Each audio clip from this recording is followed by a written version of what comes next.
bilang, ya kalau lu main sama kucing berarti temen lu kucing gitu. Kalau lu main sama boneka berarti temen lu boneka. Terus dia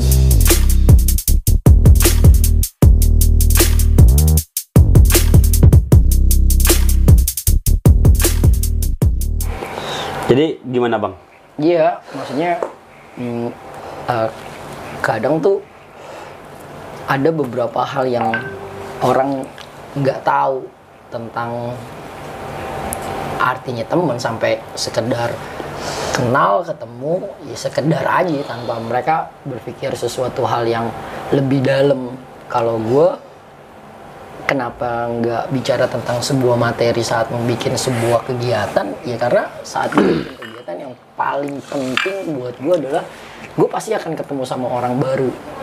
Dari orang yang gue nggak pernah main sama dia sampai akhirnya gue kenal, gue berkomunikasi, gue melakukan kegiatan bareng, dan buat gue dia jadi temen gue. Terus sampai gue pernah bikin acara yang tadi gue bilang sunatan massal, dan gue harus memberikan sambutan di 300 anak-anak calon dokter tuh 10 Universitas Bandung Jakarta. Dan saat gue disuruh sambutan, gue cuma bilang gue nggak bisa sambutan depan kalian karena gue bingung mau sambutan apa. Pada akhirnya gue cuma bilang gue nggak sambutan, tapi gue cuma nanya. Gue nanyalah ke salah satu peserta, di mana gue tanya sama mereka, apa artinya teman? Terus gue tanya, kalian dari mana gitu? Kamu dari mana? Saya dari Bandung, Universitas apa waktu itu. Sama siapa kamu kesini? Ini 30, karena emang waktu itu satu universitas 30 orang yang datang tuh. Makanya ada 10 universitas, ada 300 orang kan. Dia bilang, ini teman-teman saya kak, yang pakai topinya sama, bajunya seragam gitu. Nah terus gue tanya, gue tanya sama lo, apa artinya teman? Terus gue bilang, gue tanya sama dia, tapi bisa untuk semuanya. Mungkin ada yang bisa jawab dari teman-teman yang lain. Terus karena di situ ada senior mereka kan, yang dokter, yang udah jadi dokter, yang nanganin sunatan masalahnya. Mereka juga bingung kan, lu disuruh sambutan malah lu jadi nanya gitu, lu ngasih pertanyaan. Iya karena gue bilang, dari sini gue akan kasih sambutan. Terus sampai mereka jawab kan, ya teman adalah yang main sama kita kak gitu kan. Terus gue bilang, kalau lu main sama kucing, berarti temen lu kucing gitu. Kalau lu main sama boneka berarti temen lu boneka. Terus dia bilang, ya enggak sih. Ya apa, lu sering gunakan kata temen. Ntar ke rumah temen gue ya, jangan lupa nih temen gue nih, nanti main sama temen gue, ya udah besok sama temen gue aja gitu. Dan saat gue cuma tanya apa artinya temen, mereka nggak bisa jawab kan, bingung gitu buat jawabnya. Terus gue bilang, gue punya konsep tersendiri, gue punya pemikiran sendiri, bahwa arti teman buat gue, teman adalah hadiah dari Tuhan. Kenapa hadiah dari Tuhan? Dari gue nggak kenal sama lu, sampai akhirnya gue kenal. Gue main sama lu, kita melakukan kegiatan bersama, kita melakukan sebuah obrolan bersama, komunikasi, sampai akhirnya lu jadi teman gue. Buat gue, yang penting adalah gue sadar bahwa hari ini Tuhan kasih gue nih 300 hadiah dari yang gue nggak kenal sama lu, sampai akhirnya gue kenal. Terus dia bilang, kenapa bisa dibilang hadiah? Iya, hadiah. Kenapa hadiah? Dan bodoh kalau gue kenal sama lu, gue sakitin lu, gue kecewain lu, gue manfaatin lu, gue hianatin lu, gue rugiin lu, gue sombongin lu, gue pelitin lu, dan yang lain sebagainya, sampai akhirnya lu nggak mau main lagi sama gue. Dan saat lu nggak mau main lagi sama gue, sama saja seperti gue nolak hadiah dari Tuhan. Tuhan kasih gue nih, ya sekarang nggak pugu-pugu, kenapa lu sekarang ada di hadapan gue? Kenapa lu sekarang bisa berkegiatan bareng sama gue? Kenapa? Ya nggak karena ada acara, bukan. Tuhan emang udah takdirin kita untuk ketemu dan berteman. Jadi kenapa gue bilang hadiah? Karena lewat mereka gue menemukan sebuah hal yang baru. Maksudnya, mana mungkin gue bisa nyunatin orang lain gitu, gue sunatin. Waktu itu anak gue aja belum disunat kan. Kalau nggak ada elu yang ngebantu gue untuk bisa nyunatin anak-anak di wilayah gue, bagaimana bisa? Hadiah nggak? Ya sekelas manusia misalkan, orang dikasih hadiah nih sama Presiden Jokowi lah, batu cincin misalkan. Lu percaya nggak kalau batu cincin itu saat nongkrong nih dibawa kemana-mana bisa bunyi? Jok-jok wi ya. Wes, bro, dari Jokowi nih. Bener nggak? Iya. Wes, lu jangan main-main. Gue kemarin acara gue dikasih sama presiden nih. Iya, iya. Kenapa dia bisa mengutarakan hal itu? Karena begitu bangganya dia. Hadiah dari seorang presiden.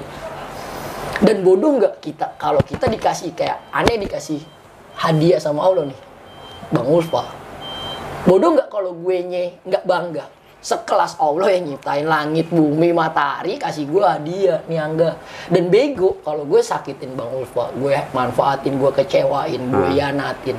Yang sampai akhirnya Bang Ulfa males main. Ah, ngapain gue? Ah, orangnya begitu, orangnya kayak gini. Sampai akhirnya males. Nah, dalam hal itu gue bilang sama mereka, kalau lu ngerasa bahwa teman lu hadiah, akhirnya lu dari 1 ke 30 orang ini, lu akan saling menjaga. Nih, lu akan kuat. Karena perkumpulan yang paling bahaya adalah kalau hati lu nggak nyambung satu ke satu yang lain. Yang sampai akhirnya saat ada perselisihan, saat ada ide yang berbeda, saat ada keinginan yang berbeda, lu akan menjadi sebuah masalah. Karena lu tidak merasa bahwa ini hadiah gue, Allah kasih lu hadiah gue. Ya ada peribahasa di mana lu mau sayang, lu mau disayang orang, lu harus bisa nyayangin orang. Agar balik dia bisa sayang sama lu. Kalau lu berpikir dia hadiah lu dari Allah, dia pun sebaliknya akan berpikir lu hadiah gue dari Allah. Sampai akhirnya lu ngejaga satu sama lain untuk tetap kokoh. Terus ditanya gue, lu belajar dari mana bang? Pelajaran teman adalah hadiah dari Tuhan. Terus gue bilang, gue sempat pernah berpikir belajar dari kotoran. Gue belajar dari tai. Iya. Terus dia ketawa kan. Maksudnya bang, jangan bercanda gitu. Abang kan suka bercanda gitu. Gue serius. Kalau lu jadi manusia udah belajar sama kotoran, lu udah belajar sama tai, lu baru bisa jadi manusia yang hebat gitu. Kok bagaimana ceritanya bang belajar sama kotoran? Nah, inilah gue orang nih yang berpikir tentang sesuatu hal yang tidak normal, tapi gue mencari. Karena gue yakin Tuhan kasih gue otak itu bukan karena kebetulan pala kosong gitu. Kalau ciptain manusia nih, aduh pala kosong kasih apa biar tambahin otak aja lah, biar ada isinya gitu. Ya enggak kan?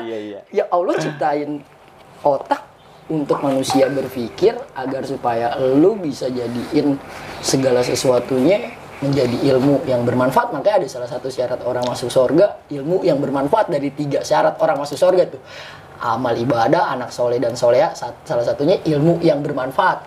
Yang gue pikir gini, kenapa harus ilmu yang bermanfaat? Kan masih banyak ibadah yang lain. Misalkan pergi haji 3 kali masuk surga, lu puasa 6 bulan, selama 6 bulan full tanpa ada bocor masuk surga, lu beramal sampai 5 miliar masuk surga. Kenapa harus ilmu yang bermanfaat yang dipilih sama Allah di antara pahala yang lain bang? Gue berpikir tuh, kenapa harus ilmu yang bermanfaat? Kan masih banyak ibadah yang lain yang mungkin bisa ngebawa lu untuk bisa ke surga. Dari situ gue berpikir bahwa ya Allah kasih kita mudah untuk bisa ngedapetin sesuatu hal lewat ilmu. Makanya gue berpikir Allah ciptain kotoran.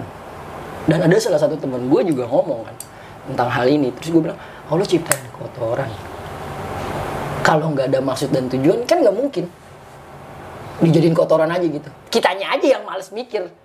Terus gue bilang, kenapa Albert Einstein bisa jadi orang IQ tertinggi? Emang otak dia gede? Tentang IQ tinggi dia otaknya gede? Enggak, otak dia sama. Cuman dia nggak mau berpikir normal. Maksudnya dia pikirin sesuatu hal yang kita nggak pikirin. Karena kita males mikir, akhirnya dia pikirin. Sampai akhirnya saat dia pikirin, itu jadi sesuatu hal yang menarik. Oh iya bener juga. Sama seperti contohnya gini nih. Gue bilang sama orang, saat gue tanya ini sama semua teman-teman gue tanya, ini apa? Bungkus rokok. Ini apa? Bungkus rokok. Ini apa? Bungkus rokok. Ini apa? Bungkus rokok. Ini apa? Bungkus rokok. Gue bilang sama dia, lu nggak salah jawab ini bungkus rokok, karena lu pakai otak normal. Tapi seharusnya kalau lu mau berpikir lebih dalam, saat gue tanya sesuatu hal yang gue juga pasti tahu, mungkin nggak gue tanya itu ke lu. Gue tanya ini apa? Masa lu nggak tahu? Pasti gue juga tahu ini apa. Nggak usah gue nanya lu, karena gue tahu. Makanya gue tanya, gue berusaha untuk lu berpikir lebih dalam. Jangan lu berpikir langsung ini bungkus rokok. Terus gue bilang sama dia, kalau lu tanya gue, lu nggak salah kalau lu bilang ini bungkus rokok karena lu pakai otak normal. Tapi kalau lu tanya gue nggak akan jawab ini bungkus rokok. Maksudnya gue pakai otak gue yang nggak normal. Gue bilang Kalau lu tanya gue, ini mobil-mobilan. Mobil-mobilan, iya. Berarti banyak itu ya, banyak versi lah gitu. Iya. Kalau digunain. Iya. Terus gue bilang, ini mobil-mobilan nih. Lihat, kita kasih lidi, taruh botol aqua nih, kanan kiri. Iya, tutupannya ya. Iya, jalan nih dia. Udah jadi, panggil anak kecil. Dek, sini dek. Apa om? Sini. Nih om punya mobil-mobilan buat adik. Iya lu om, bener om. Nah, besok, ini anak yang kita kasih, punya adik. Adiknya nangis sama emaknya. Minta mobil-mobilan. Iya. Emaknya bukan nggak mau beliin, karena emaknya nggak punya duit. Sampai emaknya juga ikut nangis, karena sedih anaknya minta mobil-mobilan, gue nggak bisa beliin. Abangnya, gara-gara kita kasih pengalaman mobil-mobilan dari bungkus rokok, ngelihat emak nangis, adik nangis, dia nggak kepengen. Emak nangis, adik nangis. Dia punya pengalaman dari kita dikasih bungkus rokok. Akhirnya dia berpikir, oh om itu pernah gue kasih gue bungkus rokok jadi mobil-mobilan. Biar adik gue nggak nangis, gue cari mobil bungkus rokok 2 biji, gue bikin kayak om itu. Sampai akhirnya dia kasih adiknya. Ini deh main deh, jangan nangis deh. Oh iya bang. Akhirnya adiknya berhenti nangis, emaknya ngerasa bersyukur karena abangnya bantuin untuk nyelesain masalah. Buat gue bilang sama temen-temen gue, apa intinya? Manfaat. Ilmu yang bermanfaat. Tapi kalau lu berpikir ini bungkus rokok, manfaatnya apa? Ini akan ada di tong sampah, nggak ada manfaatnya. Itu yang gue bilang, gali dengan cara otak yang nggak normal. Ya. Jadi setelah dari 300 itu bang, 300 calon dokter ya, abang ngomong dengan itu calon dokter udah S1 ya, otomatis orang kaya ya kan?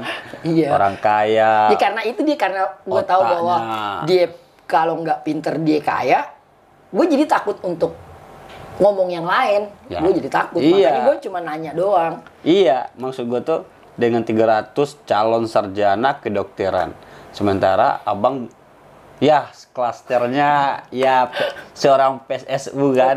Ya, tamatan SMP. Bisa ngomong di depan 300 mahasiswa. Jadi pas sambutan itu pada akhirnya apa yang abang sampein? Itu gue mencoba untuk memberikan pandangan ke mereka tentang kebersamaan, artinya kebersamaan. Karena mereka kan tergabung dalam komunitas. Gue cuman pengen di dalam sebuah komunitas akan ada sebuah tantangan, cobaan tentang perbedaan. Itu yang sering banget tuh. Beda ide, beda keinginan, bakal ribut, bentrok. Nggak bisa begini. Pada intinya sebenarnya gue pengen kasih tahu mereka bahwa lu nggak harus ribut, karena yang lu harus tahu bahwa lu nih lagi kumpul sama hadiah lu yang Allah kasih ke lu, dan lu harusnya cuma syukurin. Sampai akhirnya lu akan menuju ke sesuatu hal yang bisa menghasilkan sesuatu hal yang baik. Contohnya seperti hari ini kita buat acara sunatan massal, yang dimana target mereka itu nggak banyak, sampai 42 anak disunat, 2 orang tua yang mualaf 1, ada yang orang Kristen 1. Dia bilang rekor. Dan baru di sini di Duduk Pulau, acara sunatan massal mereka ada acara musik, ada acara santunan anak yatim, ada tari-tarian, dia bilang. Karena setiap mereka keliling ke 10 universitas, mereka nggak ada hal itu. Biasanya tuh kalau wilayah dikasih, wilayah cuma nerima doang, nyari peserta. Gue bilang sama mereka, gue nggak mau. Kalau lu aja yang nggak tinggal di wilayah gue bisa bersosial di wilayah gue yang anak kampung sendiri, masa gue nggak bersosial, malu-maluin gue? Ikut ya gue harus ikut dengan bikin acara pagelaran seni, santunan anak yatim, dan acara musik-musikan. Untuk sebenarnya tujuannya gue mau mengalihkan acara sunatan massal agar tidak bersuasana menyeramkan buat anak-anak yang disunat. Ada hiburannya, jadi nggak terlalu menakutkan lah. Karena kan kalau anak-anak yang disunat nggak mungkin 40-40-nya langsung disunat, pasti harus ngantri kan. Terus yang diobatin gratis juga yang ada nenek-nenek yang sakit. Masa pandangan mereka ke anak yang disunat yang di dalam udah teriakan, wah